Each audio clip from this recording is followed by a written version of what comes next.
Yofi, shalom à toutes et à tous. On est très content de se retrouver comme chaque lundi sur les mots avec le Rav Menachem Akram. Ça y est, c'est parti. On est passé en mode Purim, et pas n'importe quel Purim, puisque tu veux nous parler du Purim qui arrive de cette époque et tu veux nous parler de la confrontation face à Malek dans notre époque moderne, aujourd'hui en 2026. Bechavod Rav Akram. תודה רבה, ממש. Tu as donné le bon titre, sauf que je préfère Tafshin Peivav à 2026, parce que c'est plutôt le tarikh de Amalek, mais disons comme ça, Seder Gamour, Toda Rabba. Et en effet, comme les années se suivent mais ne se ressemblent pas, j'ai regardé que l'année dernière, j'avais fait des shurim sur Purim qui étaient aussi liés avec l'actualité, mais là où on était l'année dernière, on était au plein milieu de la guerre à Gaza, et d'ailleurs avec Amkel Avi aussi. Cette année, on est un petit peu autre part. On a avancé, mais on n'est pas encore arrivé. Et donc, je vais essayer de donner des indications dans le Limoud qui nous amène à mieux comprendre Bezrat Hashem, notre époque à nous, et bien entendu le lier avec Purim. Alors, au niveau du Limoud, juste comme on n'est même pas encore arrivé à Chodesh Adar, ce sera Rosh Chodesh, c'est la semaine prochaine. J'ai pas fait le calcul, mais je pense qu'on a 3 semaines de Limoud jusqu'à Purim, 3 cours de Limoud. Purim, ça tombe aussi un lundi, donc il me semble qu'on aura la possibilité donc de bien approfondir. Au niveau de la démarche de ce qu'on va étudier, on va d'abord se concentrer dans Amalek en soi-même, et pas forcément le Haman de la Megillah, mais plutôt approfondir la mitzvah d'étudier Amalek. Elle est de toute façon liée avec Purim, puisque c'est Parshat Zachor et Asher Asalecha Amalek. Donc on va plus approfondir des notions qui sont liées. Et puis en deuxième stade, Bezrat Hashem, on rentrera plus dans la Megillah. C'est-à-dire on fera des digressions sur la période de... C'est pas en fait, on va se baser sur les enseignements de la période de Purim, c'est-à-dire la période de Shivat Zion du deuxième temple. On va démarrer de ça, on va étudier beaucoup de choses sur Amalek, et ensuite ce qu'on fera plus tard, ce sera de rentrer peut-être dans une lecture de certaines parties de la Megillat Esther. Ce qu'on fait pas aujourd'hui, ni je pense la semaine prochaine, ça dépend à quel rythme on avancera, mais Bezrat Hashem, ça fera partie. Et pour l'instant, on est plutôt dans une étude plus générale et de Amalek, et bien entendu de la période de Purim, comparée à notre époque, à nous. C'est pour ça que j'ai dit Bayamim Haem dans le titre Bazman Azeh. Vous avez compris que c'est une traduction de Bayamim Haem Bazman Azeh. Alors donc, j'ouvre tout de suite le texte d'étude. Yofi. Notre texte d'étude qui est donc lié à tout cela. Et comme c'est le lundi, il y a 2 choses importantes. La première, c'est de dédier le shiur Leilou Nishmat Michel Sanones et Mechila Lichvoda. J'ai dit la semaine dernière que son Skara c'était maintenant plus ou moins, donc j'ai vérifié, c'était le Dalet Shvat, comme il y a 2 semaines et la semaine dernière, je ne le savais pas, j'avais oublié. Donc aujourd'hui, Sheye Beyichud Leilou Nishmata chez Michel, qui était une femme exceptionnelle, Michel Sanones, et dans le Yartzeit était il y a 2 semaines, donc plus ou moins, un peu moins il y a 2 semaines, le 4 Shvat. Et la deuxième chose, c'est comme d'habitude de remettre, d'étudier pour la tzlacha de notre milchama, comme on fait chaque semaine. לניצחון צבאנו צבא הגנה ישראל, שנזכה להשמיד, להרוג ולאבד ולשבר את כל אויבינו, ולגרש את צפוננו מארץ קודשנו, ולשוב להתנחל בכל חבלי נחלתנו, ולשמירה על כל חיילים מכל צרה וצוקה ומכל פגרה, לרפואת הנפש ורפואת הגוף לכל הפצועים, ולכל הנפגעים במלחמה זו, ובתוכם, en fait j'ai pris un vieux texte, donc du coup je suis encore avec les voilà, ובתוכם נחשון יעקב בן אורה בת ג'וזת, לנקמת דמם של כל החיילים הגיבורים שנפלו במלחמתנו ושל כל הנרצחים השם ייקום דמם, כי אתה אדוני הולך עמנו במלחמותינו להושיענו ולהחיש גאולתנו כמו שכתבת בתורתך, כי אדוני אלוהיכם ההולך עמכם להילחם לכם עם אויביכם להושיע אתכם, ונאמר Amen. Amen. J'ai donné, comme j'ai donné un titre, comment Amalek fait partie du processus de la Géoula. C'est le titre que j'ai marqué à l'intérieur, alors que officiellement, je vous ai donné un autre titre. Et pour tout ça, ce qu'on va faire, c'est qu'on va commencer dans une étude historique très large de l'époque de la Megillat Esther. Bien entendu, il y a dans le cours que je vous donne des recoupements avec d'autres cours que j'ai donnés les années d'avant. Je sais que tout est enregistré, donc aujourd'hui c'est un problème, mais on peut quand même pas dire des choses complètement différentes d'une à l'autre. La différence, c'est que il y aura Bezrat Hashem des Chidushim, mais pour ceux qui connaissent mes cours des années d'avant, alors il y a certaines choses de base fondamentales sur lesquelles je suis obligé de revenir. Et pour les Hadashim, pour les gens qui sont nouveaux, alors bien entendu, il y a des choses qui sont des Chidushim pour eux à partir de maintenant. Vous vieillissez et nous vieillissons. Voilà, exactement. Donc c'est ça l'avantage. Ouais, ça nous permet de répéter chaque année le même cours. Top. Alors donc, allons-y. On va commencer pour remettre la période de Purim dans son contexte historique. Donc on n'est pas encore dans l'actualité.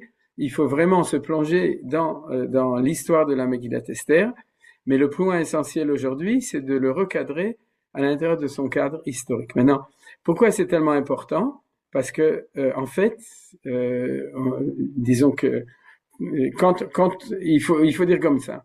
Si jamais on lit la Megillah telle qu'on l'a lu depuis qu'on est enfant, en fait c'est un conte de fées dans un palais d'un roi perse, c'est-à-dire un roi d'ailleurs assez corrompu, c'est-à-dire c'est un conte qui a priori a énormément de jolies implications, que ce soit littéraires, morales, spirituelles, religieuses et tout, mais qui pourrait se passer un peu n'importe où et n'importe comment. Quand, c'est-à-dire ça aurait pu arriver dans l'Empire turc ou autre part, et sans, a priori, complètement déconnecté de tout contexte historique, tel qu'on le lit dans la Megillah. La Megillah ne donne pas beaucoup d'indications historiques, d'ailleurs ça fait aussi, ça permet à énormément de gens de discuter sur toutes sortes de choses, qui était cet Achashverosh, etc., etc.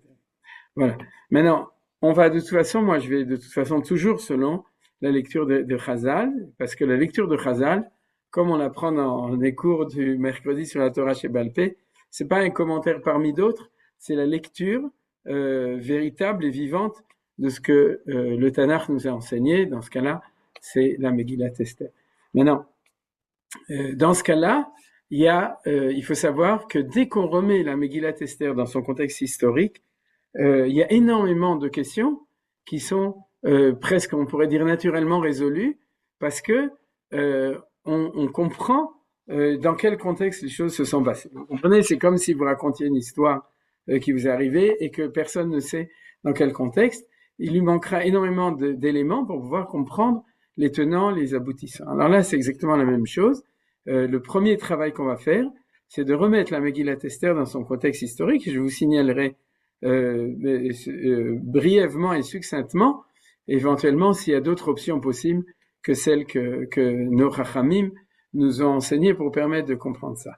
Alors, pour pouvoir bien le comprendre, il faut reprendre la prophétie qui a été donnée à Yirmiyahu au chapitre 29, qui dit comme ça, qui kohamar Adonai, qui le fit melot le bavel shivim shana, efkod etrem vakimoti alechem et variator, la shiv etrem et la makom azé. Voilà, jusque-là, donc le chapitre 29, Pasuk Yud de Yirmiyahu, qui dit à Yirmiyahu au moment du Khurban Bet Hamikdash, c'est au moment pas exactement du Khurban, mais au moment de la fin de la période des rois, c'est-à-dire la période du premier temple, à la fin, Akadosh Baruch Hu dit à Yirmiyahu, sache, maintenant il va y avoir destruction du temple, dispersion du peuple juif, mais à la fin de 70 ans de l'empire de Babylone, Efkod Etrem.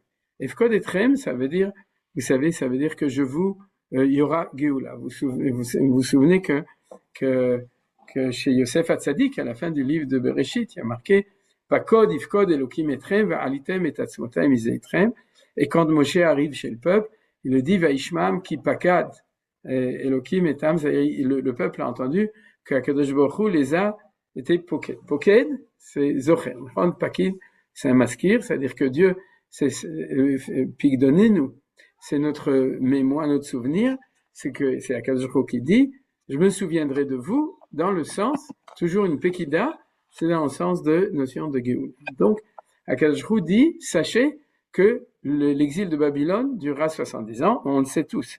Sauf qu'on ne sait pas toujours que c'est marqué dans Yirmiyahu, et où est-ce que c'est marqué dans Yirmiyahu. Donc, vous avez le seul verset du Tanakh dans lequel Akadosh Baruch Hu a dit clairement à quelqu'un que ça va prendre 70 ans. Après, on a un verset dans Daniel, dans lequel Daniel se demande comment il doit comprendre ce pasuk. Mais c'est pas que Dieu a dit à Daniel, c'est que Daniel a lu Yirmiyahu et qu'il a dit, ça veut dire quoi ce que Dieu a dit des 70 ans. Donc il y a deux endroits dans le Tanakh, mais la source, le makor, c'est ce pasuk-là. Et vous voyez bien qu'on parle de Géoula, Vakimoti alechem et dvariyatov, la shiv etrem et la makomazé. Quand on dit la shiv etrem et la makomazé, c'est Géoula. C'est qu'il va ramener les Juifs qui sont exilés dans tout l'empire babylonien et ensuite perse, il va les ramener en Eretz Israël. Voilà. Alors, ça, c'est la source. Maintenant, ce qui se passe, c'est que d'après cela, ça voulait dire que les Juifs savaient exactement quand est-ce que la Géoula viendrait. Est-ce que nous, on avait un compte comme ça? Est-ce qu'à Kadosh Baruch Hu, au moment du Khurban, quand les Romains ont détruit le temple et nous ont envoyés en exil, est-ce qu'on avait un verset qui nous disait, mais sachez que dans 1900 ans exactement, on va reconquérir le Harabait. Le temple a été détruit en 67. Il n'y avait pas un passage qui disait en 1967, c'est-à-dire au moment de la guerre des 6 jours, 1900 ans exactement après, on reviendra à Jérusalem et sur le Harabait. On n'avait pas ce passage. Ça s'est passé comme ça, mais on ne le savait pas. On n'a pas de date aujourd'hui claire dans le Tanakh. Il y a des contes un peu partout, il y a des cheshbonot dans le livre de Daniel et autre part, et tout, mais on n'a pas ce qu'avaient les gens du Baït Rishon, qui savaient que eux-mêmes, s'ils vivaient suffisamment longtemps, leurs enfants, bien entendu, puisque 70 ans, c'est pas longtemps, et leurs petits-enfants, Bevadaï, ils pourraient revenir en Eretz Israël. Ça, c'est un contexte important. Maintenant, du coup, on peut se poser une question. Puisque tout le monde connaissait la date, il fallait vraiment être antidaté pour ne pas revenir au moment où ils savaient que la date de Géoula arriverait. Et comment ça se fait qu'au moment de Shivat Zion, ça s'est pas passé de cette manière? C'est-à-dire que tous les Juifs ne sont pas levés comme un seul homme une seule journée, un jour, en disant cette année c'est la date des 70, ouais, et Khurban plus 70, et donc on vient tous en Eretz. Alors, il y a des raisons qui ont fait que, en fait, ils avaient plus tous tellement envie de rentrer. Ça, c'est au niveau de la Bechira. Mais on n'a pas non plus une indication à l'époque de Shivat Zion qui nous dit qu'est venu un prophète en disant maintenant voilà, c'est la date, everybody home, tout le monde doit rentrer à la maison. Il n'y a pas de verset comme ça qui nous dit les choses de cette manière. Et pourquoi est-ce qu'il y a pourquoi ça se passe de cette manière? D'ailleurs, il faut savoir que les deux choses vont ensemble. Si on veut avoir que Hachem laisse une liberté, alors qu'il donne une prophétie tellement précise, c'est qu'il faut qu'il y ait ce qu'on appelle le principe d'incertitude dans le calcul de comment est-ce que on va arriver à cette date, on pourrait dire X plus 70. C'est-à-dire quand est-ce que ça va arriver? Il faut pas que ce soit tellement flagrant, sinon ce serait extraordinaire pour la Géoula, mais ça enlèverait la liberté. Dans les deux sens, c'est-à-dire que ceux qui reviendront, eh ben c'est super, parce qu'ils savent, et ceux qui reviendront pas, c'est très très grave, parce qu'eux aussi ils savent, et ils transgressent une injonction de Dieu, directe de la Kadosh Baruch Hu, de revenir à ce moment-là. Vous avez compris jusqu'à là, d'accord? Vous suivez l'information qui est très importante. Alors comment est-ce qu'on fait ça? La Gemara était très embêtée avec ça, non, mais en tout cas, elle était interpellée par cette question-là. Et elle va nous donner un enseignement fondamental qui est marqué dans ce sujet-là, c'est que d'après la Gemara, il y avait, en tout cas, d'après la Gemara, il y avait il y avait trois possibilités de savoir. C'est la Gemara dans Maseret Megillah, bien entendu, puisqu'elle s'occupe de Shivat Zion, de l'époque de la Megillah, c'est l'époque du retour en Eretz Israël. Elle nous donne une indication très importante. C'est une Gemara un petit peu compliquée à étudier, puisqu'une Gemara où il y a au moins une trentaine de références entre les références de Tanachiques et les références de Chazal pour approcher cette chose-là. Mais elle nous dit une chose comme ça. Elle nous dit 70 ans, on savait. Mais le problème, c'est de savoir à partir de quand on le comptait. Aujourd'hui, en France, vous savez, on dit bac plus 3, bac plus 1, bac, ouais, etc. Et on est tombé du bac. Mais en tout cas, on sait, on te dit qu'il y a quelque chose plus. Alors là, il faut comprendre que la Gemara, elle nous dit la même chose. Elle nous dit, sache que les 70 ans, pas de discussion. Le problème est de savoir à partir de quand tu les comptes, ces 70 ans. Est-ce que tu les comptes? Et elle donne 3 options, qui sont d'ailleurs 4 ou 5, parce que c'est encore plus compliqué. Mais en gros, elle nous livre qu'il y a 3 options possibles de savoir à partir de quand on commence. C'est-à-dire que mathématiquement, on a X plus 70, Y plus 70, Z plus 70. Vous avez compris? C'est-à-dire que en fonction du moment où tu commences de compter tes 70 ans, alors tu sais quand il finit. Pendant que je vous parle, je vous rappelle que Dieu a dit à Abraham que l'exil d'Égypte, à cette époque, il ne savait pas encore que ce serait l'Égypte, il lui a dit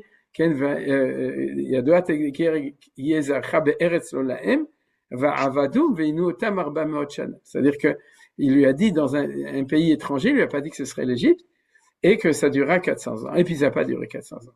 Ça a duré 210 ans. Donc qu'est-ce qu'ont fait les Chachamim? Ils ont dit, il n'y a pas de problème, ça a duré 400 ans. Le problème est de savoir à partir de quand tu commences à compter, et ils nous disent les dates Yitzhak, la naissance de Yitzhak. Et puis il y a un autre pasuk dans Parashat Bo, il est marqué que l'exil a duré 430 ans. Ils ont dit, ah non, ça a duré 210 ans. Ah non, ça a duré 400 ans.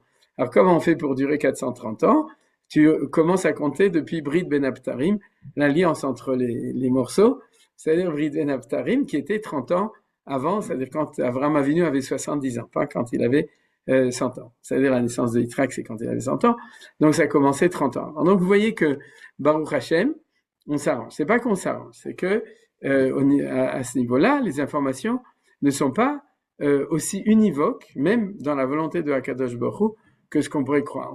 Il faut pas croire que on est dans un livre qui s'étudie comme au niveau du jardin d'enfants, comme on dit en hébreu, de Ramat Gan. C'est-à-dire, il faut monter jusqu'à Yerushalayim pour étudier ça à la yeshiva. Et donc la Gemara nous dit qu'il y a 3 possibilités. Il n'y a pas de discussion sur la 70. Il y a 3 possibilités de début, et c'est grâce à ça qu'on va comprendre la Megillat Esther. C'est pour ça qu'on est en train d'étudier. C'est-à-dire que la Megillat Esther, l'histoire de la Megillah correspond à une des dates une date plus 70. Vous comprenez? C'est-à-dire la fin de 70 ans, c'est le temps de Megillat Esther, mais selon une des 3 options uniquement, pas selon les 3 options. Et maintenant, on va un petit peu avancer. Alors, pour le comprendre, on doit savoir encore une chose de très importante. S'il y a des choses qui sont pas claires au niveau chat de ce que j'explique, vous pouvez ouvrir votre micro. Vous n'êtes pas obligé d'attendre jusqu'à la fin. La fin, c'est pour que vous fassiez des chidushim comme d'habitude, c'est-à-dire vous rajoutiez des choses. Mais comme c'est des notions qui sont pas forcément connues par tout le monde, vu que c'est des notions, c'est pas la période de la Torah, c'est la période de Galut Bavel et ensuite de Shivat Zion, de la période du retour de ce qu'on appelle la période de Ezra, de Nehemiah. Donc, s'il y a des choses que j'ai pas bien expliquées ou qui vous sont pas... Akimoti, qu'est-ce que c'est que ce mot Akimoti? Expliquez. Ah, c'est réaliser une promesse. C'est les Kayem. Les Kayem, ah. Ben voilà, c'est Aval Alechem. j'accomplirai. Oui, c'est-à-dire je vais accomplir sur vous. Il y a marqué en votre faveur. Oui, je vais Ani Akayem, ouais. Et d'ailleurs, il y a énormément. Par exemple, je crois que dans Vaera, quand il y a les 4 Shana de Géoula, je crois qu'il y a la même chose. Ou dans les promesses chez les Avot, il y a la même chose. C'est-à-dire les Hakim, c'est les Kayem en fait. C'est réalisé. C'est-à-dire, d'accord. Toda Rabba, Annette. Alors on continue. Alors, il faut savoir que en plus de ça, il y a, d'après la tradition juive, il y a 3 rois dans l'Empire persan. C'est-à-dire, alors pourquoi il faut le préciser? C'est là que je vous donne une indication qui est très importante, qu'on n'étudiera pas aujourd'hui, mais je veux quand même vous la dire. C'est que dans la tradition, on pourrait dire comme ça, dans la tradition académique, c'est pas une connaissance, c'est une tradition. Ils sont traditionnalistes dans le monde académique, c'est-à-dire, ça veut dire que ça peut être à l'université de Jérusalem, comme je l'ai dit, de Bar-Ilan, qui est à Ramat Gan, ou bien à Paris, ou bien dans n'importe où. C'est-à-dire, il y a une tradition sur l'Empire perse. Et dans cette tradition, il y a le nombre d'empereurs qu'il y a eu dans la dynastie de l'Empire perse. Tout le monde est d'accord qu'elle a commencé avec la fin de l'Empire babylonien, avec un roi qui s'appelle Cyrus, Koresh, c'est-à-dire, mais d'après ce que vous lirez si vous voulez, dans des livres académiques, c'est qu'il y a eu plus de 12, je me souviens plus, 15, 17 empereurs perses. C'est-à-dire, et la période perse s'étend sur une longueur de 200 ans environ.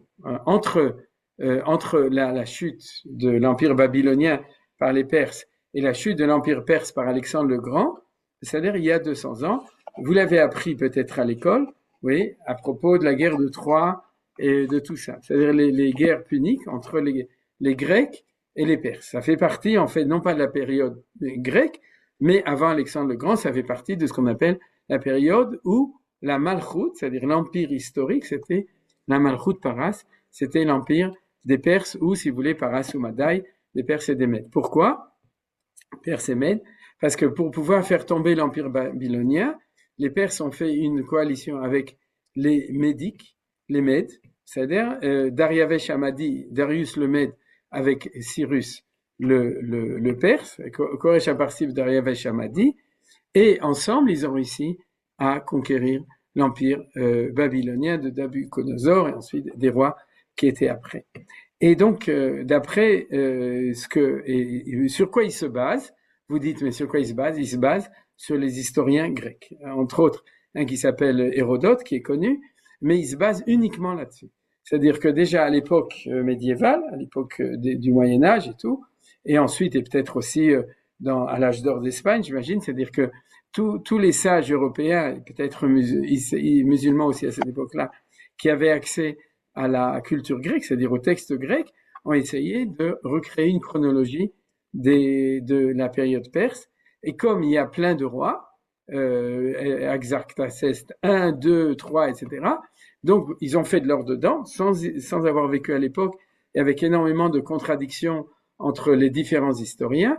Si quelqu'un est intéressé par toute cette analyse de ces données au niveau, je dirais, critique juive, parce que, comme je vais vous dire tout de suite, on a une énorme critique sur cette théorie. Je peux vous recommander un texte très important d'un professeur qui s'appelle le professeur Chefetz, qui a écrit des choses importantes, ou de mon maître le Rav Yaakov Meidan, le Rosh Yeshiva de Har Etzion, sur cette question-là. Mais en tout cas, eux disent qu'il y a plus d'une dizaine d'empereurs et que cette période est de 200 ans. Et d'après notre tradition à nous, j'irai leur tradition par rapport à notre connaissance, parce que nous, on ne fait pas de la recherche, on a une mémoire de connaissance des choses.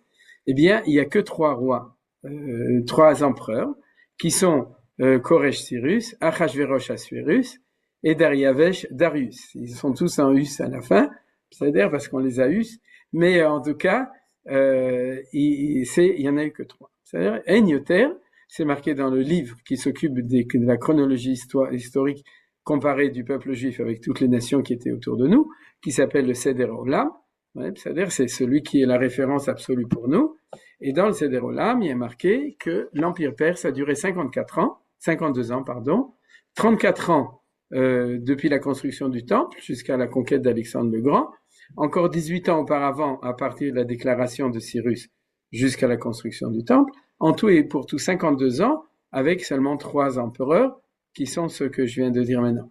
La différence est énorme, 150 ans, et cette différence elle est tellement énorme et c'est pour ça que je vous dis qu'il y a un espèce de scandale sous-jacent dont on ne va pas s'occuper aujourd'hui, c'est que les gens qui prennent les théories grecques, donc sur l'Empire perse pour Torah Moshe, Bli Shum Chutzpah, ils rajoutent 150 ans à la période du deuxième temple. C'est-à-dire qu'ils disent qu'au lieu que le deuxième temple ait duré 420 ans selon la tradition hébraïque, il a duré 570 ans. C'est-à-dire tout simplement, à l'Omid Balbelim, ils rajoutent 150 ans, ils disent que Shivat Zion c'était 150 ans avant, ce que nous on dit, etc., etc. La date de la destruction du temple est acceptée, mais alors du coup, ils font tout reculer en arrière. Donc la destruction du premier temple était aussi 150 ans avant, la date exacte, et donc la sortie d'Égypte était aussi 150 ans avant, et la rentrée en Eretz Israël aussi. Vous voyez, c'est-à-dire que c'est pas si simple de jouer avec des dominos et de bouger des choses.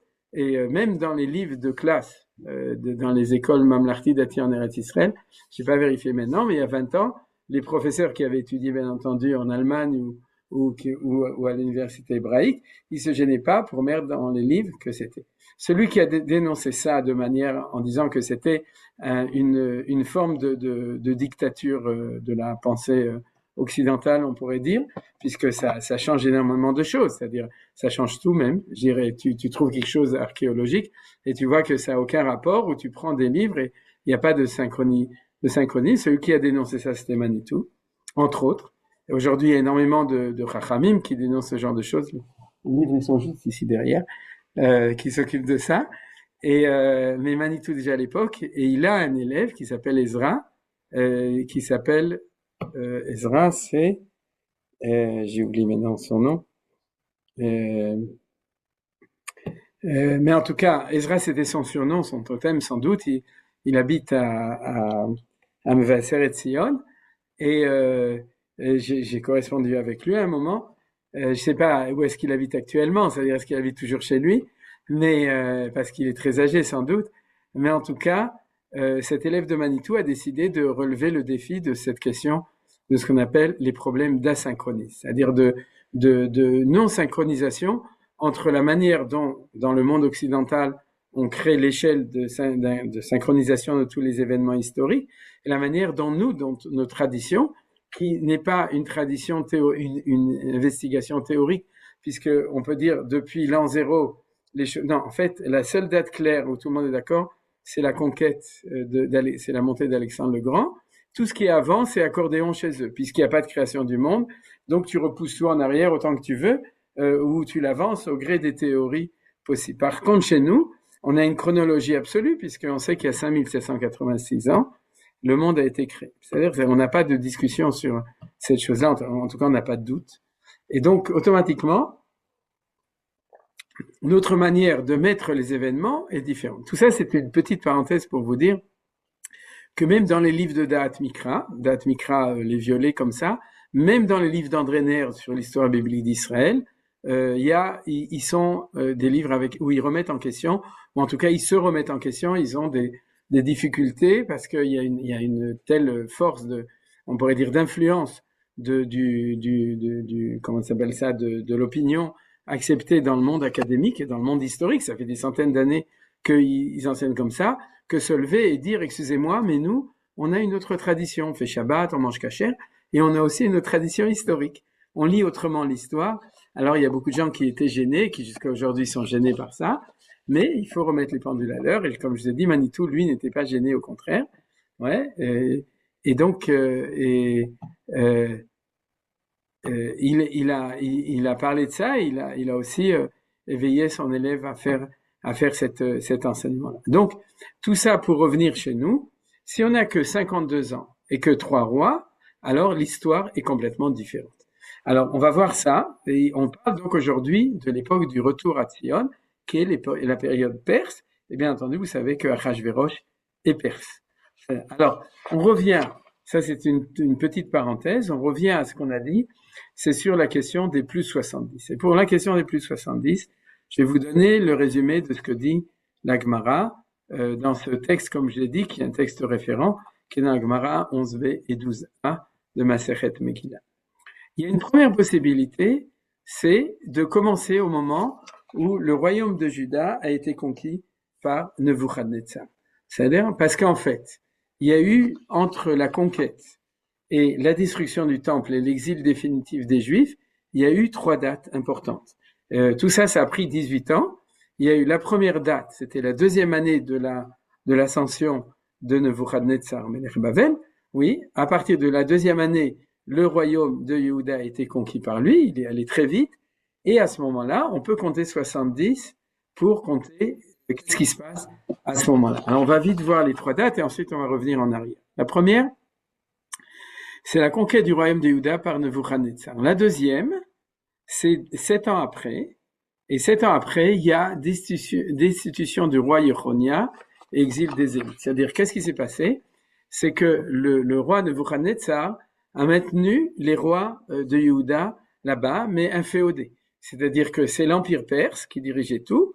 Il y a une perte de l'indépendance qu'on avait à l'époque du premier temple, depuis l'époque de David et de Shlomo. On était une nation complètement indépendante comme aujourd'hui. C'est-à-dire, c'est quand on dit indépendance, ça ne veut pas dire qu'il n'y a pas des relations d'influence, d'intérêt et de rapport de force avec les nations environnantes, bien entendu, mais on était un État indépendant. Au bout de 410 ans, après la construction du temple, donc de l'époque de Shlomo, au moment de la conquête de Nebuchadnezzar, 1 an après son ascension, on perd l'indépendance. 7 ans après, les rois et le peuple est énervé Nebuchadnezzar, donc comme il est énervé, il décide de destituer Yechonia, de l'envoyer en exil en Babylone, et de faire aussi un acte qui est très important, c'est de prendre toutes les élites et de les envoyer en Babylone. Qui sont les élites? C'est tout d'abord le Sanhédrin. Oui. Donc, Chachamim disent ce qu'on appelle le Charaj ve'amasger, c'était toutes les élites religieuses, intellectuelles, politiques de l'époque. Et vous savez que quand on coupe la tête d'une nation, en général, la nation, elle se calme. Et c'est ce qui était censé se passer, mais avec les Juifs, ça marche pas. Vous voyez, c'est ça le problème. Mais qu'en tout cas, c'est ça qu'ils ont fait. Donc, on a un premier exil de quelques milliers de personnes qui sont les élites de Yehuda de cette époque-là, avec le roi qui partent en exil. Mais Dalat-Ha'am, c'est-à-dire le peuple, reste en Eretz Israël. Le temple existe toujours, et il met à sa place un autre roi qui s'appelle Tzidkiyahu, qui aussi c'est de la famille des rois. Il l'installe, quand je dis il, c'est Nebuchadnezzar, Nabucodonosor, il l'installe sur le siège, disons, de cette petit État qui est soumis à l'empire babylonien.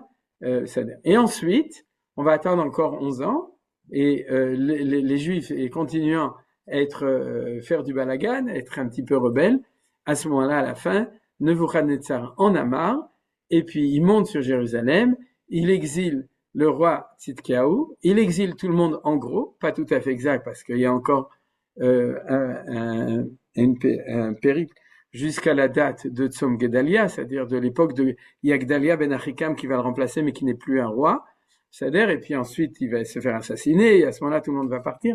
Mais disons qu'en gros, si on enlève ce petit événement, l'événement le plus grand, c'est la destruction Khurban Bet Hamikdash, le 9 Av de cette année-là, donc c'est l'exil du roi de Tzidkiyahu aussi en Babylone, et à ce moment-là, l'exil de la plupart des Juifs. Alors tout le monde aurait tendance à dire, c'est ça la date fatidique, mais la Gemara ne le dit pas. La Gemara ne le dit pas, elle dit que les autres sont aussi des dates possibles. Et on va voir pourquoi. Tout d'abord à cause du pasouk de Yirmiyahu. Pourquoi? Parce que regardez ce qui a marqué. Kiko amar Hashem ki le fit melot le bavel shivim shana efkoletrem. Il n'y a pas marqué le fit Khurban Bet Hamikdash, le fit Galut Israël. Il n'y a pas marqué que la Géoula viendra 70 ans après la destruction du temple ou l'exil des Juifs. Il y a marqué qu'il viendra 70 ans après, c'est-à-dire l'ascension de l'empire de Babylone. Or, chose incroyable, l'empire de Babylone a duré exactement 70 ans. Ouais, c'est-à-dire qu'entre la montée de Nabucodonosor et la chute de Babylone comme je l'ai dit, par Koresh et Dariavesh à Hamadi, c'est-à-dire les Perses et les Mèdes, il y a exactement 70 ans. Donc, il y avait toutes les raisons de penser que la prophétie de Yirmiyahu, et on pourrait dire la volonté de Dieu de Géoula, était au moment de la conquête du royaume de Yehuda par Nebuchadnezzar. Vous me direz non, 1 an avant. Oui, alors 1 an avant, c'était aussi possible. Celui qui a pensé comme ça, c'était le dernier des rois de Babylone, qui s'appelle Balthazar, en hébreu Belshazzar, ou en babylonien Belshazzar, et il a fait un festin en s'habillant avec les habits du Kohen Gadol et en sortant les kelim du Beth Amikdash, où il a invité tout le monde pour dire, voilà, les 70 ans sont passés, je suis empereur, je resterai empereur encore des années, et l'empire de Babylone durera 1000 ans, ou plus que ça, et la Géoula du peuple juif ne va pas venir. La nuit où il a fait ça, il est mort mystérieusement, bien entendu, Akadosh Baruch Hu l'a tué, et en fait, il s'était trompé d'une année, mesquine, à cause de ça, et donc misken ou pas misken, tant mieux pour lui, et donc 1 an après, arrive Koresh, et fait la déclaration Hatzarat Koresh. C'est-à-dire que dès que Koresh conquit, il dit rentrer à la maison, et c'est ce qui est marqué ici à droite, Cyrus, déclaration du droit du retour. C'est-à-dire que la déclaration de Koresh, c'est le retour à la possibilité d'indépendance du peuple juif sur cette terre. Ça correspond au niveau de notre temps, c'est-à-dire, il y en a qui disent des déclarations Balfour, mais dans mon étude d'aujourd'hui, et vous allez voir les implications, ça correspond à 1948. Et c'est ça qu'on va étudier, c'est-à-dire ça correspond au fait qu'il donne la possibilité au petit-fils du dernier roi, ou en tout cas comment s'appelle ça, le successeur légitime, le légitime, j'ai oublié, pas successeur, il y a un autre mot, comment on dit au niveau des rois? L'héritier, voilà. L'héritier légitime qui s'appelle Zerubbabel, qui est né en Babylone, et qui est le petit-fils du dernier, et il lui dit, tu vas être le pacha de Yehuda. Le pacha, c'est le pacha. C'est-à-dire qu'il est nommé encore dans l'Empire perse, mais il va être nommé avec le droit au retour, le droit de construire le temple, etc., etc. Donc, le pshat de l'histoire, c'est que les 70 ans, c'était à ce moment-là. C'est ça qui est important, qu'il faut comprendre. Le pshat du verset de Yirmiyahu, c'est que c'est à ce moment-là, et d'ailleurs c'est logique. Retour en Israël. Vous avez perdu l'indépendance. Retour en Israël, de manière peut-être timide, mais de manière sûre. Retour, Aliyah et restitution d'un royaume juif en Eretz Israël, qui est ce royaume-là. C'est-à-dire, alors c'est des choses que vous connaissez pas toujours, mais c'est ça qui est important dans la déclaration de Koresh, Hatzarat Koresh, c'est qu'il a donné la possibilité de reconstituer ce qui a été perdu 70 ans avant. Donc, il y a énormément, tous les juifs sionistes, le Rav Kook de l'époque, c'est-à-dire le Rav Khalfon Cohen de Djerba de l'époque, etc., le Rav Tzvir Shkalisher, tous les grands rabbinim de l'époque, c'est marqué dans le livre de Ezra, ont compris qu'il fallait revenir, et ils sont revenus en Eretz Israël à ce moment-là, ils ont compris que c'était ce moment-là la date des 70 ans du retour. Alors regardez, c'est marqué, on va le lire. Beshnat Achat le Koresh Melech Paras, premier chapitre de Ezra, premier verset. Ichlot var Adonai lemipi Yirmiyahu. Vous voyez, si quelqu'un a des doutes, ouais, on ne peut pas avoir de doute. Pourquoi? C'est Ezra qui l'a marqué et il a dit que c'était ça la date. Vous voyez, c'est marqué l'Ichlot var Hashem mipi Yirmiyahu. C'est au moment les chalot, c'est bon dans la traduction au moment où c'est terminé. C'est-à-dire les 70 ans, il n'y a pas d'autre var Hashem mipi Yirmiyahu. Il n'y a aucun autre passage possible qui pourrait expliquer l'intention de Ezra quand il met ça. C'est uniquement ce verset, c'est l'ichlot, c'est-à-dire quand tu as terminé cette période des 70 ans, et ir Adonai et Ruach Koresh Melech Paras, ve'aver kol bechol malchuto, ve'gam b'michtav lemor, ko amar Koresh Melech Paras, kol mamlechot haaretz natan li Adonai Elohei hashamayim, ve'hu pakad alai livnot lo bait b'Yerushalayim asher b'Yehuda. Regardez le mot. Vous, pakadalai, il y a la notion de pkida apparaît, mi bachem ikolamo, yeh avimo, akadosh baruch hu, v'ya'al, qu'il fasse son aliyah, l'Yerushalayim asher b'Yehuda, v'yiven et bet Adonai Elohei Israël ou Elohim asher b'Yerushalayim. Alors, les gens qui le lisent habituellement croient que c'est une déclaration religieuse. On va construire un temple. Tous ceux qui l'étudient sérieusement comprennent que un peuple normal, quand il est nationaliste, il est aussi religieux. C'est-à-dire, si tu rentres à la maison, tu t'installes chez toi, Jérusalem, Birat Israël, et Beth Amikdash, c'est la synagogue centrale pour tous les juifs du monde. Depuis, ils savaient même pas, il s'était passé que 52 ans depuis la destruction du temple, donc 52 ans, la plupart des gens un petit peu âgés, moyenne d'âge de moi, pour pas dire de vous, c'est-à-dire, ils étaient encore en vie, c'est-à-dire qui avaient vu le premier temple, il revient en Israël, et puis il dit à Aouda, on revient, et ça y est, c'est le retour annoncé par Akadosh Baruch Hu chez Yirmiyahu. Donc vous voyez que tout ça, c'est extrêmement légitime de voir les choses comme ça, et on a donc cette première station. Alors on continue.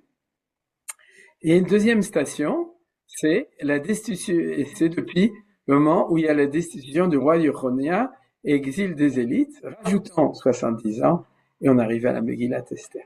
Ouais. Et on a un deuxième roi qui est Melech Achashverosh, qui va, lui, faire le contraire de Koresh. Pourquoi il va faire le contraire de Koresh? Parce que Koresh, c'est un bon roi perse, et il va, en fait, considérer que si Dieu a donné une promesse, lui veut être associé avec lui. Actuellement, Bezrat Hashem que ça continue, on en a un comme ça, dans l'Empire romain, il s'appelle Trep. Ouais. Il a décidé qu'il va s'associer avec Geulat Israël, comme on dit, ou Tofes Trep. Et donc, mais on a eu on risque d'avoir encore des empereurs de la Malchoute de notre temps qui vont décider de faire tout pour empêcher.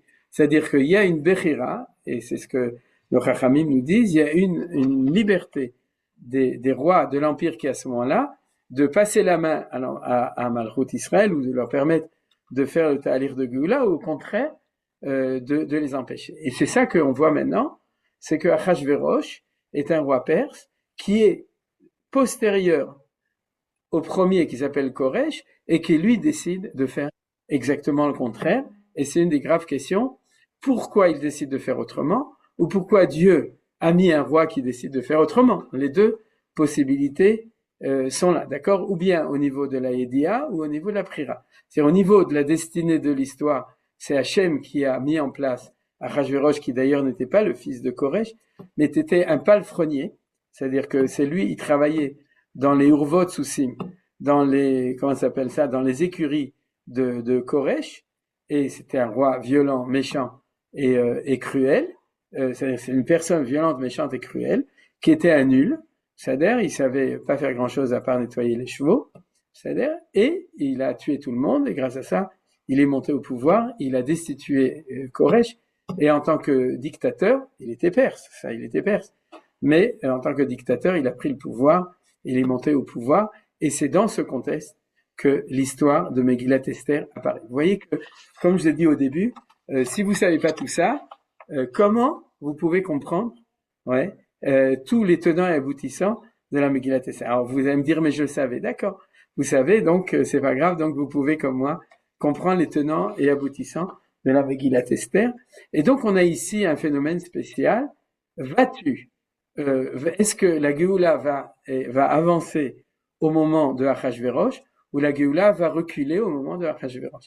Est-ce que la Géoula va avancer au moment de Koresh? La Géoula va reculer. Alors au moment de Koresh, elle va avancer. La vérité, nos sages le disent, que Koresh a régné 5 ans et qu'au bout de la 3e année, il a retourné sa veste et il a écrit ce qu'on appelle un livre blanc où il a empêché aux Juifs de revenir en Israël.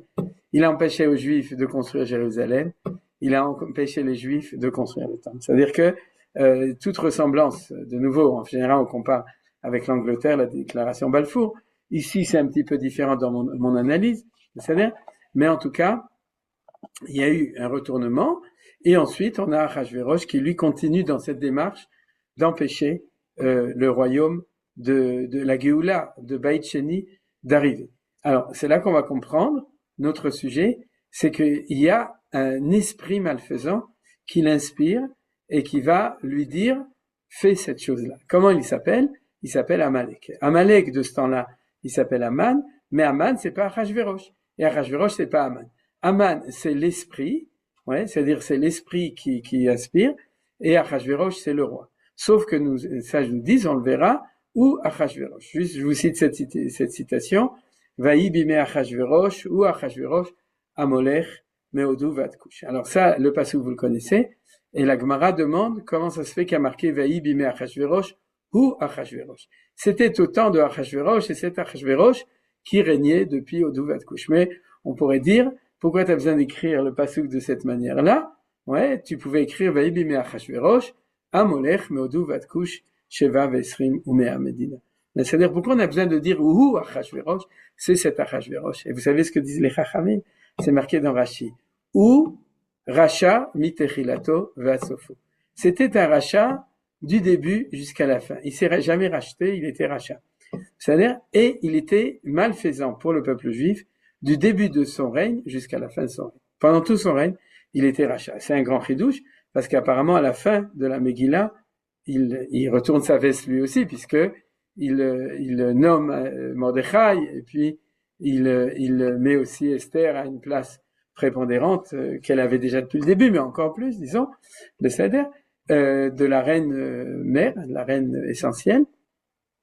Et donc, il semble qu'il aurait fait tchouva. Alors, nous dit Chachamim, il a jamais fait tchouva, berishuto, mitechilato, ve'atzofo. Alors, dans notre lecture, pourquoi? Parce que Achashverosh a maintenu l'empêchement pour les Juifs de faire leur alia, de revenir en Israël, de reconstruire le temple et de reconstruire Jérusalem. Donc c'est ça ce qu'on dit ou Achashverosh. Et ça c'est le contexte de la Megillat Esther.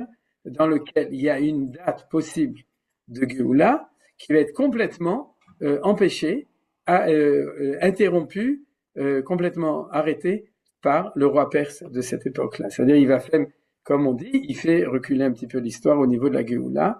Et ensuite, si on reprend donc la troisième date, qui est celle du Khurban Beth Amikdash, qu'on rajoute 70 ans, on arrive à un troisième roi qui s'appelle Dariavesh et qui a permis de construire le temple. Alors regardez comme c'est extraordinaire, en tout cas au niveau de la première et de la troisième date. Pourquoi c'est extraordinaire? C'est qu'il y a une véritable indexation. C'est pas comme Bac plus 3, Bac plus 5. C'est perte d'indépendance plus 70, retour d'indépendance possible. Et on va voir qu'en fait, ça c'est pas arrivé. Et c'est la raison pour laquelle le deuxième temple n'est pas le troisième temple. C'est-à-dire que la Géoula n'est pas vraiment arrivée. C'est-à-dire qu'il y a une opportunité, que la Gemara appelle ça une Pekida. C'est-à-dire la Gemara, page 12, folio A, du Bet Amoudalev de la Maseret Megillah, elle dit, il y avait une Pekida. Et on l'a vu dans le verset de Ezra. On a vu aussi que Ezra interprète de cette manière-là la promesse de Hachem dans le livre de Yirmiyahu. Et cette Pekida a avorté. C'est-à-dire, elle n'a pas marché. Alors ça, on en parlera un petit peu. Et en fait, c'est parce qu'elle marche pas que Achashverosh peut faire tout ce qu'il fait. Et c'est ça qu'on va étudier. Vous comprenez? On va pas se suffire d'étudier la Megillah, mais on va devoir comprendre les tenants et les aboutissants. Ken, ma lefanim, ma leachor, ce qui était avant et ce qui était après. Alors avant, donc, c'est la période de Koresh. Après, c'est la période de Dariavesh. Et Dariavesh, c'est ça qui est extraordinaire. Si la perte d'indépendance amène l'éventualité de retour et d'indépendance 70 ans après, et c'est la déclaration de Cyrus, de même que la destruction du temple, oui, va amener l'opportunité de reconstruire le temple. Et en effet, le temple va être reconstruit. C'est-à-dire que exactement 70 ans après la destruction du temple par Nebuchadnezzar au moment du roi Tzidkiyahu, c'est-à-dire 70 ans après, il va y avoir la construction du temple. Et la grande discussion dans la Gemara, c'est de comprendre, en fin de compte, quelle est la bonne date. Vous comprenez? Est-ce que c'était la première, la deuxième, la troisième? Alors, je reviens à ce qu'on a étudié. Si c'était tellement clair que c'était la troisième, alors pourquoi est-ce que Yirmiyahu nous a dit que c'était la première? Non, pas Yirmiyahu, Ezra, dans le livre d'Ezra, il nous dit que c'est la première. C'est-à-dire, et puis, est-ce que, en fin de compte, comme toujours, est-ce que les trois ne sont pas trois dates exactes? Vous comprenez maintenant ce que je vous propose? Et c'est dans cette direction que je vais aller. C'est pas ou ça, ou ça, ou ça. Il y a une lecture comme ça qui est assez primaire. J'ai retrouvé par exemple dans le commentaire de, comment il s'appelle? ArtScroll. Si vous prenez Megillat Esther ArtScroll, il y a une introduction dedans qui est passionniste. Elle a été écrite à Shushan de notre époque, c'est-à-dire à New York. Donc c'est pas étonnant qu'elle soit passionniste. C'est-à-dire, et sa lecture de l'histoire, quand il lit le texte de la Gemara, il est de nouveau dans la liberté, où il dit, la seule date vraie, c'est la troisième. Donc du coup, la seule chose importante, c'est la reconstruction du temple. L'État juif, tout ça, aucune importance. Ce qui est important, il y a un temple ou il n'y a pas de temple. Vous comprenez? C'est tout binaire. Ouais, c'est comme ça. Et donc du coup, ils ont une lecture, je dirais presque primaire de l'histoire ou du texte de la Gemara, dans lequel, en fin de compte, la Gemara donne trois éventualités, mais il y en a une seule qui était vraie, c'est la troisième. La preuve, c'est que le temple a été effectivement reconstruit, alors que la première n'a pas tellement marché, la deuxième, catastrophe, puisque c'est l'histoire d'Achashverosh. Donc, comment est-ce que je vais en fin de compte, vous expliquer que ces trois dates sont Elou, Velou, Velou, Divrei Elokim Chaim. Et tout simplement, d'ailleurs, je vais vous dire, c'est ce qu'on a déjà étudié dans l'étude du Gaon de Vilna à propos de Kima Kima. Vous vous souvenez qu'il y a un Yerushalmi qui nous dit que ainsi est la Géoula d'Israël, elle vient petit à petit comme le passage entre l'aube et le lever du soleil. Vous vous souvenez, c'est-à-dire qu'il fait de plus en plus jour, mais le soleil n'apparaît pas encore. Donc c'est une Géoula petit à petit, pas à pas, vous voyez, ce qu'on appelle la Géoula de Ikveta de Meshicha, c'est-à-dire les pas du Messie qui viennent petit à petit. Et quand la Gemara Yerushalmi dit Kachi Geulatam shel Israël, ainsi la Géoula d'Israël arrive petit à petit, c'est un texte qu'on a étudié il y a 3 semaines, pour ceux qui ont une bonne mémoire, c'est-à-dire parce que 3 semaines c'est il y a longtemps.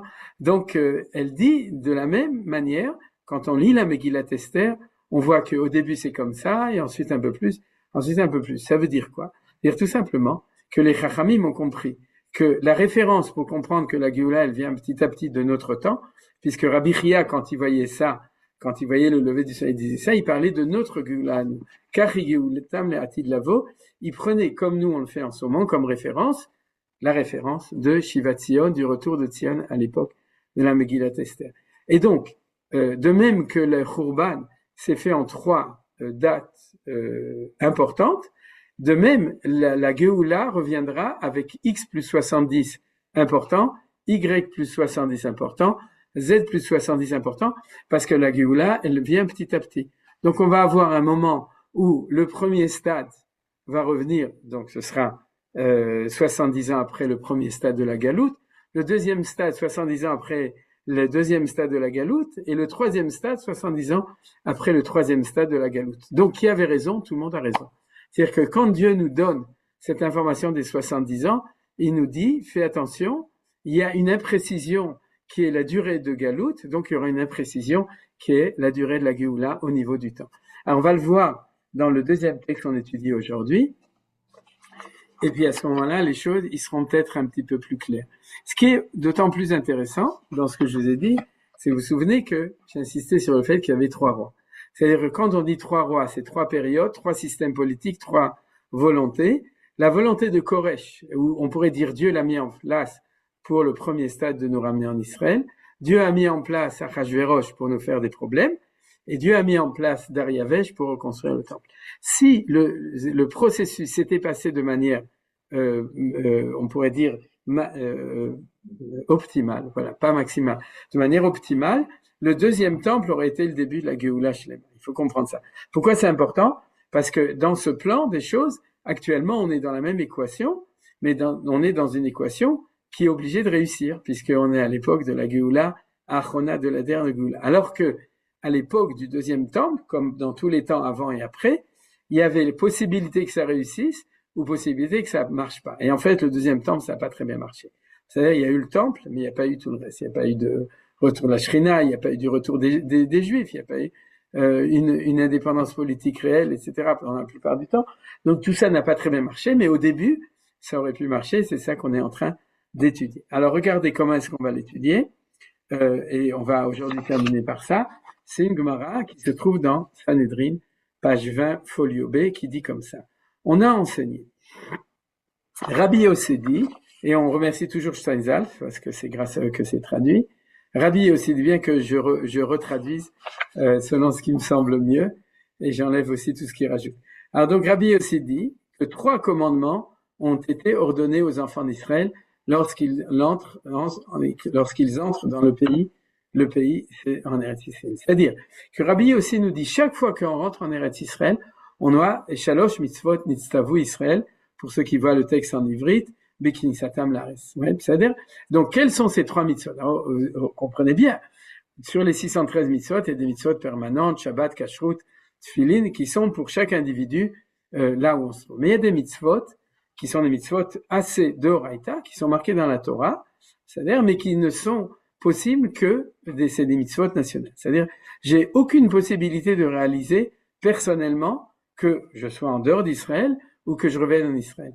La seule possibilité de réaliser ces mitzvot, c'est quand on est klal Israël, Am Israël, et dans un temps spécial qui s'appelle Bekinisatam Lares, donc dans un temps de Géoula.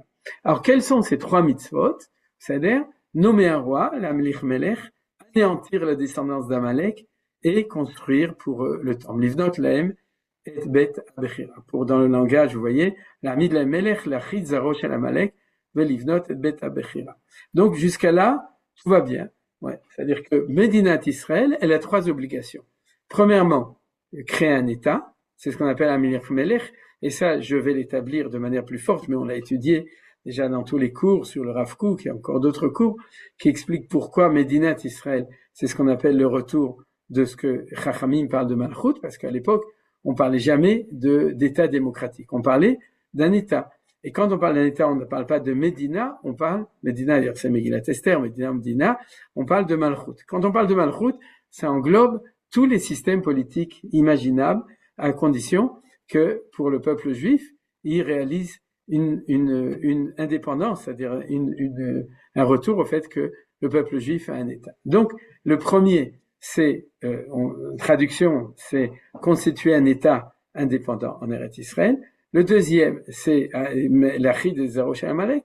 Et le troisième, c'est construire le temple. Alors, on pourrait se suffire de ça et se dire, ok, c'est super.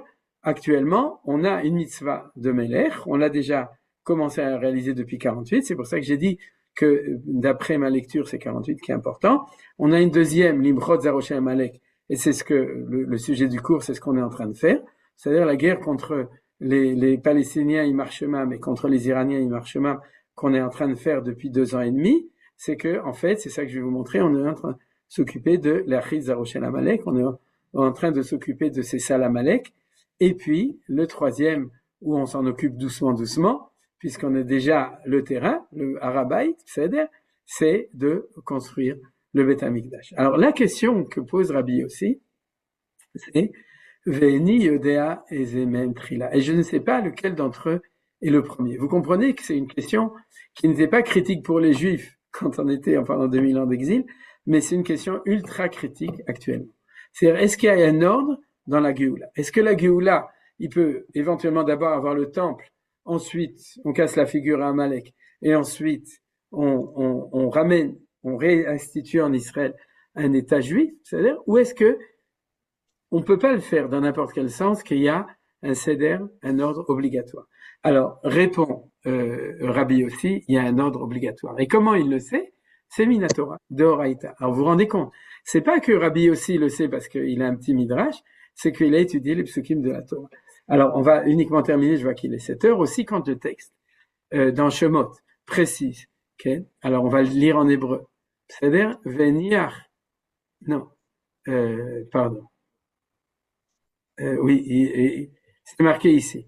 Quand le texte dit Kiyad al-Kasiya milchama la Hashem ba'amalek. C'est-à-dire, vous pouvez regarder la traduction en dessous, mais ce passouk, il est au moment où Amalek nous attaque à la sortie d'Égypte dans Parashat Beshalach, il dit Yad al-Kasiya milchama Hashem ba'amalek.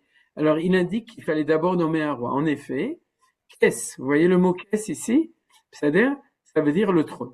Ouais, vous savez d'ailleurs, hein, c'est-à-dire, un trône, ça se dit qui c'est, normalement, ouais, mais il y a des gens qui demandent qu'est-ce qui c'est, et en fait, là, c'est marqué avec un aleph en moins, et on va voir d'ailleurs que pour les chachamim, c'est très important, le fait que c'est toujours un trône, mais c'est un trône manquant du aleph. C'est-à-dire, donc, comme il est marqué, la main de Dieu sera sur le trône, non, la main sera sur le trône de Dieu. Alors, Yad, c'est sans doute que Dieu porte serment, que la guerre contre Amalek va être réussie, mais pour ce Yad, Rimoti Yadi, c'est un serment, c'est-à-dire c'est une joie, donc on l'oublie pour l'instant, mais ce qui est important, c'est que Dieu dit, je jure sur mon trône qu'il y aura une guerre contre Amalek. C'est-à-dire, alors donc, la Torah, les Chacham disent, pour que on réussisse à vaincre Amalek, il faut pas que ce soit la foire du trône, il faut que ce soit le trône Mamash, et donc il faut le trône de Dieu. Alors il y a marqué Kessia, c'est-à-dire le trône de Yudkev de Akadosh Baruch Hu.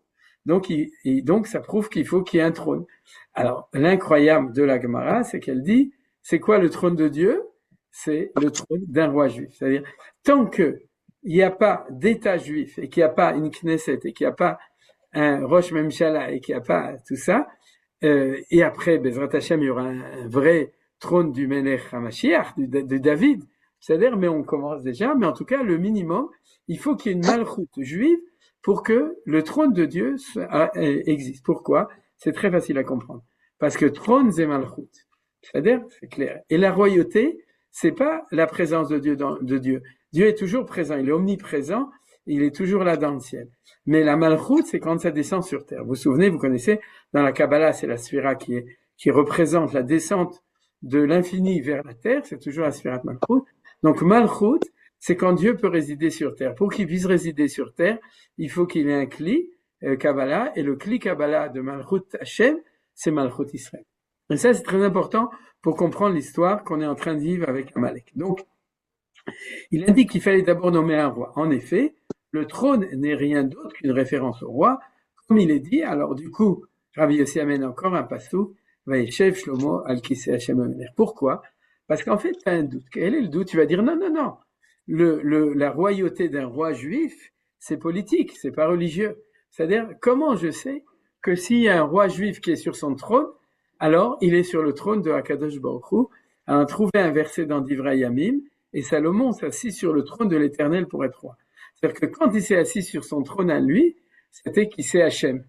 Vous avez compris? C'est-à-dire que Rabbi aussi pour lui c'est clair, que si jamais on a un État juif avec quelqu'un qui dirige, c'est-à-dire c'est le début, on va le voir dans un texte de Rav Kook, Bezrat Hashem, c'est la condition sine qua non pour que la présence de Hachem en tant que Malchut puisse arriver dans le monde. Donc du coup, on peut pas faire la guerre Ba'amalek parce que dans l'ordre du Passouk, Yad al-Kessia, virgule, Milchama Hashem Ba'amalek. Donc ici il y avait marqué Milchama Hashem Ba'amalek veyad al-Kessia. Vous comprenez? Si le verset, il y aura la guerre contre Amalek et ensuite il y aura le royaume de Hachem et le royaume politique du peuple juif, alors il y aurait eu une condition d'éliminer Amalek pour pouvoir faire l'État d'Israël. Et la réponse de la Gemara, très importante, tu n'as pas le droit d'éliminer Amalek en tant que mitzvah tant qu'il n'y a pas d'État d'Israël. Ouais. Donc, celui qui dit que la période de la Shoah, c'était la période de Michat Amalek, non. Pourquoi? Parce qu'on les a pas éliminés, c'est eux qui nous ont éliminés.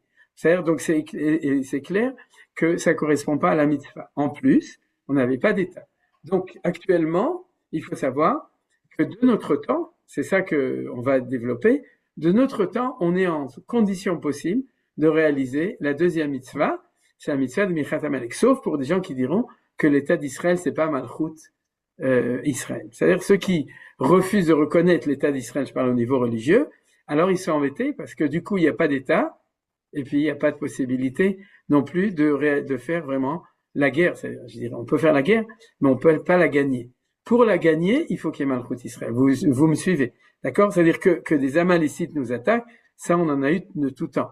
On a eu au moment de la Shoah, en effet, on a eu au moment de la sortie d'Égypte, on a eu au moment de Haman, oui, mais c'était une guerre de Haganah, de défense. Une milchamet atkafa, le fait de réaliser la mitzvah de Timchet Zech Amalek, c'est-à-dire de vaincre Amalek, ça peut se réaliser que si on est déjà une Malchut. C'est-à-dire, voilà, on continue. Et je ne sais toujours pas s'il devait d'abord construire le temple ou anéantir en premier la descendance d'Amalek, ou peut-être tout d'abord de construire le temple avant de faire Malchut. Mais lorsque le texte dit dans Shemot, dans Dvarim, il vous aura établi en paisibilité de tous vos ennemis, et alors 3 petits points, le lieu que l'Éternel, votre Dieu, aura choisi pour faire résider son nom, là-bas tu le mettras, et tout ça c'est la mitzvah de construire le Bet Aprira, comme il est marqué, Veniach lachem mikol ovechem isaviv, vechule vayam makom asheifra Hashem lokechabo, ken shama, etc. Et on parle de Binyan Bet Amikdash à Jérusalem, dans cette paracha qui est dans le livre de Dvarim. Donc, qu'est-ce qui a marqué? Mikol ovechem, de tous vos ennemis. Donc, dit Rabbi aussi, c'est clair, que tant qu'on n'a pas vaincu tous nos ennemis, est-ce qu'actuellement on a vaincu tous nos ennemis? Pas tout à fait. Nachon, il nous reste encore quelques séquelles dont on doit s'occuper. Donc, on ne peut pas construire le temple. Vous vous rendez compte du chidouche de tout ça, et on va terminer, et il est dit de même à propos de David, quand le roi David fut installé dans sa maison, et l'Éternel lui a accordé la sécurité tout autour, il y a marqué Vachem et Niach lo misaviv, le même verset exactement que le verset dans la Torah, ouais, Veniach lachem mikol ovechem misaviv. C'est-à-dire que c'est clair que dans le livre des rois, dans le livre de Shmuel, excusez-moi, quand il y a marqué Vachem et Niach lo misaviv, c'est une référence à la Gemara et au Pasuk de Dvarim qui dit que David savait qu'il était en paisibilité, donc il a dit, maintenant, il y a marqué tout de suite, Ve'omer Amelech el Natan Amelech, el Natan Avir Ena, Anochi Yoshev Betarazim.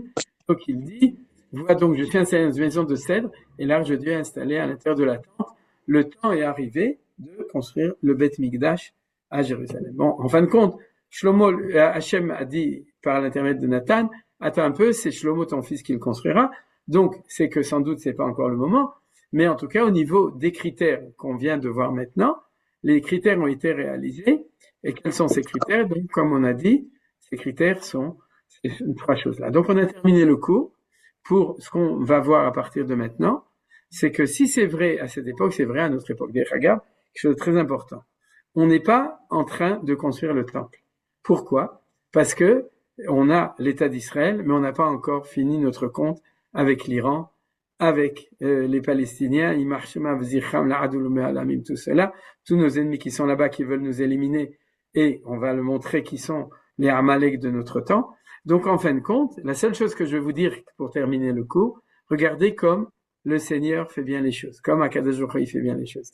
Au moment du premier temple, il a respecté Dieu, l'ordre qu'il fallait faire les choses. D'abord, c'est-à-dire Yehoshua est rentré et on a établi une malchoute. Ensuite, on a eu la mitzvah d'effacer Amalek à l'époque de Shaoul. Et ensuite, on a eu à l'époque de David et de Shlomo la construction du temple. À l'époque du deuxième temple, premier roi Koresh, restitution de la nation. Deuxième roi Achashverosh, la guerre contre Amalek. Troisième roi Dariavesh, la construction du temple. Vous voyez, ça c'était l'idée essentielle de notre cours. Comment est-ce qu'on voit Beyamim Haem Bazmanazé? Autant il y a exactement à l'époque du retour à Shivat Zion, il y a ces trois stations essentielles, même avec ce qu'on appelait le X plus 70, et cet ordre obligatoire des choses qui se réalisent en plus avec les trois rois perses. C'est-à-dire que Hachem Ulomit Balebel, c'est-à-dire tout est clair et net, trois rois, trois événements, trois stations, et trois mitzvot qui se réalisent ou qui se réalisent pas comme elles auraient dû se réaliser. Ce qu'on va voir, c'est qu'en effet, a posteriori de l'histoire, la seule qui s'est réalisée véritablement, c'est le temple, et du coup, le deuxième temple n'était pas le deuxième, l'état d'Israël de la Géoula qui aurait été pu. Et du coup, par récurrence, si c'est vrai pour le premier et le deuxième, c'est vrai pour le troisième. Comment je le sais? Parce que cette Gemara, le Rambam l'a statué, la halacha. C'est-à-dire que si vous avez un Haredi ou un ignorant ou un pas religieux ou un goy qui vous dit mais d'où tu sais ça, je dis mais c'est marqué dans la halacha. C'est-à-dire quand le Rambam statue sur ce qui n'est pas marqué dans le Shulchan Aruch, la halacha est comme le Rambam. C'est-à-dire que le Rambam était possèque pour notre temps que shalosh mitzvot nitztavu ilchot melachim u'milchamotehem, qu'on doit d'abord faire un état, ensuite régler le compte d'Amalek, et ensuite on pourra construire le temple. Donc pourquoi je vous dis tout ça? Pour que vous compreniez bien qu'après toute cette étude, les choses elles sont sérieuses, que notre référence c'est l'histoire de la période de Megillat Esther pour bien comprendre ce qui nous arrive, et d'après ma nouvelle interprétation actuelle de cette année, et c'est le scoop de cette année, tout d'abord, on est revenu en Israël, donc on se demandait si la Malchoute était revenue. Eh bien, Akadosh Baruch Hu nous indique qu'elle est revenue. Comment elle nous indique qu'elle est revenue? Parce qu'il nous oblige à réaliser la deuxième mitzvah qui est Michyat Amalek. C'est-à-dire qu'il nous laisse pas le choix d'avancer dans l'histoire. L'histoire ne peut jamais s'arrêter. Et il nous dit, vous avez construit votre pays, eh bien, deuxième station, vous devez effacer Amalek. Et on ne le savait pas jusqu'à 2 ans et demi. Ou, en plus, le pire, c'est qu'on faisait semblant de croire que les histoires d'Amalek, ça n'existait plus. C'était fini avec la Shoah, il y aurait plus d'Amalek, tout va bien, les accords d'Oslo, etc. Il va y avoir la paix maintenant, etc. C'est-à-dire qu'en fin de compte, dans cette étude de notre histoire, elle nous dit comme ça, que je crois en train de nous dire, vous êtes en train on pourrait dire, en progrès énorme au niveau de la notion de la Hamid Melech, de Malchut. Vous êtes maintenant interpellé par l'obligation de résoudre la Michyat Amalek, et vous inquiétez pas, Bezrat Hashem, dès que c'est fini, Boni Bet Hamikdash, on construit le Bet Hamikdash, mais pas avant. Donc, actuellement, on a une carte d'identité, si vous voulez, de l'histoire, d'après ce que je vous ai dit. On est dans un processus on pourrait dire, Khurban plus 2000, d'accord? C'est-à-dire pas 70, mais plus 2000 ans. Et puis, on a avancé, on a eu la première station, on est complètement dans la deuxième, et Bezrat Hashem Bekarov dans la troisième. Voilà. Et on va continuer à approfondir tout ça, Bezrat Hashem, la semaine prochaine. Yofi, Annette. Je m'amuse beaucoup avec vos chiffres. 70, c'est extraordinaire. Parce que tous les signes qu'on est, c'est 3. 3 fois 7, 21. D'accord? 210, c'est l'année où on est sorti d'Égypte. C'est pour ça qu'on est arrivé à 210 et pas à 300. C'est impossible, à 400. Ouais, d'accord. Il a fait. Chazak ou Baruch, très bien. Mais tu viens, 3 fois 70, ça fait 210. On a des triplés. Ouais, Nachon. Il a fait, mais Chazak ou Baruch. D'autres remarques, questions? Moi, j'ai une question pour moi, parce que j'ai discuté avec quelqu'un qui est Rav. Il m'a dit tout ça, c'est des stouillottes, parce que le Amalek, quand on parle d'Amalek, Amalek, c'est le peuple d'Amalek, le peuple a disparu, donc on interdit de parler, quand il y a des ennemis cruels, de les appeler Amalek. Alors, je voulais savoir où est-ce qu'on... Alors, ce Rav, et tu peux lui répondre, qu'il avait bien étudié la Gemara d'Yebamot. Il a marqué que Bas Sancheriv ou Bilbel et Taumot. C'est-à-dire, seulement le problème, c'est que Sancheriv, il était 270 ans avant l'histoire de Megillat Esther, et que tout l'enseignement de nos sages ont affirmé de manière très claire que Haman c'était Amalek. Et que la guerre contre Haman c'était Amalek. Donc, si jamais. C'est marqué où? Quoi? Dans Yebamot. Dans Yebamot, il y a marqué. Non, Yebamot, c'est que ça a été mélangé. Oui, mais c'était 200 ans avant l'histoire de la Megillah.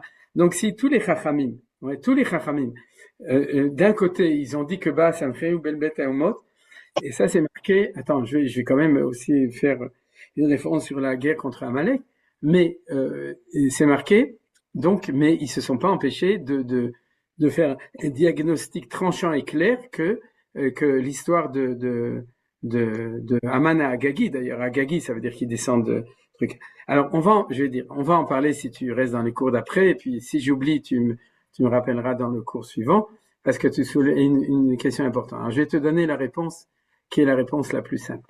Il y a marqué dans le Rambam que si jamais tu te promènes dans la rue et que comme il y a une mitzvah de Michyat Amalek, la mitzvah elle se fait au niveau de la nation, mais d'un autre côté, par exemple, maintenant on est en guerre contre les Réchaïm de Gaza ou de Paras. On est en guerre l'État d'Israël contre les Iraniens, d'accord? Je vais prendre l'exemple des Iraniens, mais c'est pas pour autant que la victoire, c'est qu'on doit tuer tous les Iraniens. C'est-à-dire que une victoire, par exemple, ça va être sur le fait de faire tomber le régime des ayatollahs. Maintenant, ce que je vais expliquer, c'est que les ayatollahs, c'est Amalek, mais les Iraniens, c'est pas Amalek. Et ça, je vous l'expliquerai la semaine prochaine en comparaison avec ce qui se passe aujourd'hui. Il faut faire une différence entre l'idéologie active, comme les nazis. Les nazis, c'est pas les Allemands. C'est-à-dire, la preuve, c'est que c'était même tous les peuples au-delà des Allemands. Mais c'était vrai, c'est-à-dire les nazis se sont emparés de l'État allemand pendant un certain temps, et les ayatollahs se sont emparés de l'État iranien pendant un certain temps, et puis Bezrat Hashem, ça va se terminer bientôt. Et la manière dont ça va se terminer, c'est que c'est eux qui vont être destitués. Alors, pourquoi je dis ça? C'est qu'il faut faire la différence entre la mitzvah pratit et la mitzvah klalit. La mitzvah pratit, c'est que chaque fois au niveau de Amalek, si tu te promènes dans la rue, toi, Nelly, et qu'il y a quelqu'un en face, tu lui demandes sa carte d'identité et qui te montre un passeport où il y a marqué peuple d'Amalek et qu'il te prouve qu'il est descendant d'Amalek, tu as l'obligation de sortir ton flingue, que tu n'as pas forcément, et de le tuer. Ça, c'est la mitzvah pratit. Mais la mitzvah klalit, c'est que l'État d'Israël, ce qu'on vient d'apprendre aujourd'hui, a une mitzvah d'attaquer et de vaincre la nation d'Amalek. Et dans ce sens-là, c'est le peuple qui va être dirigé par un esprit amalécite. C'est le cas des nazis, c'était le cas des Perses à l'époque d'Achashverosh, et c'est le cas des Iraniens actuellement, et des Palestiniens aussi actuellement. Alors ça veut dire quoi? Ça veut dire que tu n'as même pas le droit de tuer toi-même personnellement, sauf si tu es attaqué, un ayatollah. C'est-à-dire, ou bien un mechabel palestinien, si tu le vois, si tu n'attaques pas d'après la loi, tu n'as même pas le droit de l'attaquer, de le tuer. D'accord? Ce sera d'ailleurs à ton désavantage au niveau juridique si jamais tu fais une chose comme ça. C'est-à-dire, sauf si tu es attaqué, ça c'est différent. Mais l'État d'Israël a le droit, du haut de ses positions dans Gaza, de voir un mechabel du Hamas et qui les attaque pas, et de lui tirer dessus et de le tuer. C'est ce qu'on fait tous les jours d'ailleurs à Gaza actuellement. C'est-à-dire, on les efface parce que au niveau national, on a une mitzvah. Maintenant, ce qui se passe, c'est comme ça. C'est que il y a marqué que à partir du moment où Bas Sancheriv Bilbel et Taumot, tu n'as plus la possibilité d'identifier un individu comme amalécite, donc tu n'as plus le droit de le tuer personnellement. C'est-à-dire qu'actuellement, même si tu as un flingue, tu peux pas être mekayem la mitzvah pratit, qui était de tout temps et dans toutes les circonstances, la mitzvah particulière, toi, d'éliminer un amalécite.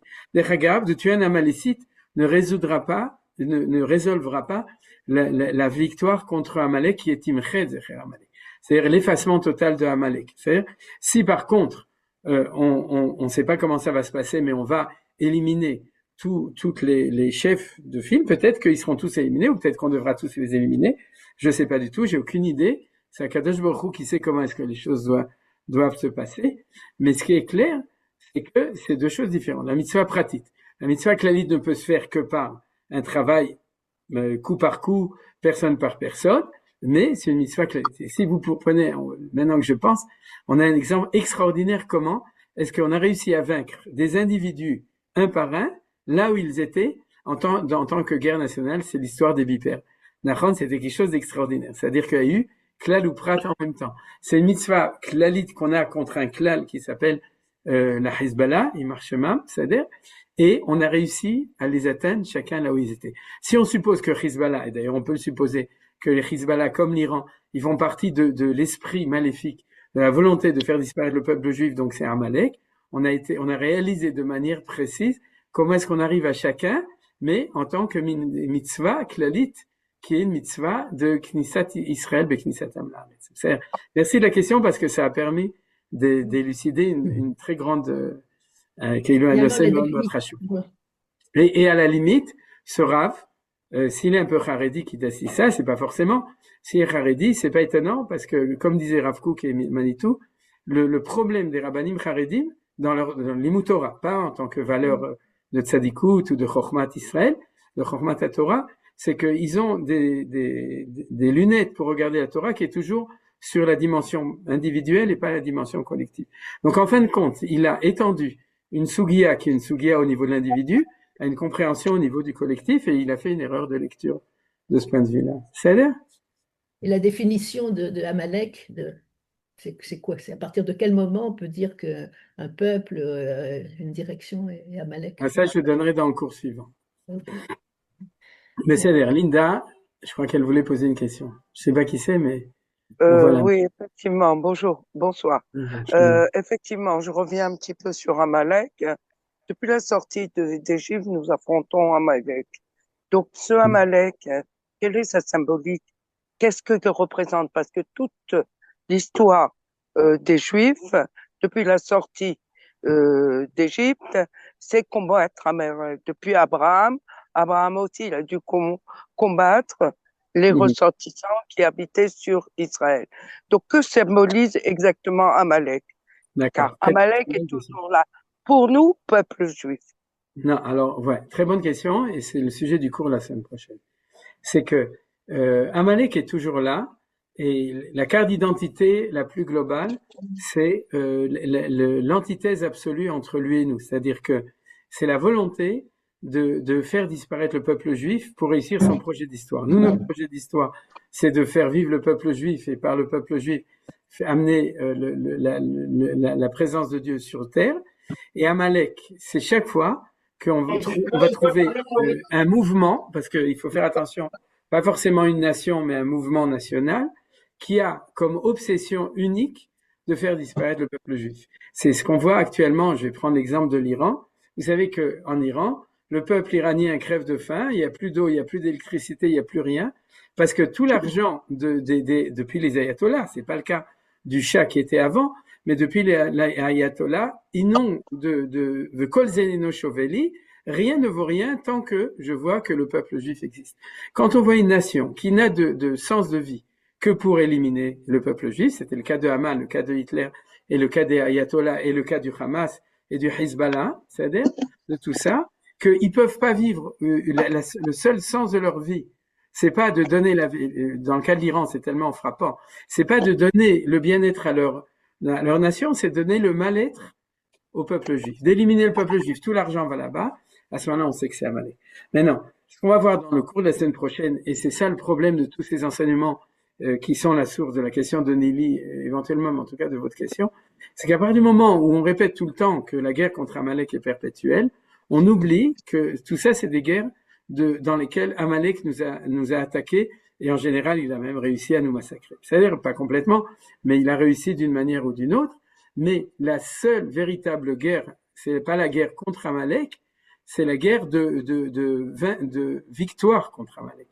Et la première fois, non, il y en a eu plusieurs, à la sortie d'Égypte, au moment de Shaoul, au moment de Haman, mais la seule véritable, on verra, qui est sérieuse, c'est celle qui est après avoir restitué au moment de la Géoula Achona, la Malchut Israël. C'est-à-dire, c'est actuellement qu'on peut réaliser. Et on peut pas comparer ou banaliser et de dire que ce qui nous arrive, c'est la même chose qu'avant. Parce qu'avant, on était en légitime défense contre Amalek, et en général, en laissant beaucoup de plumes.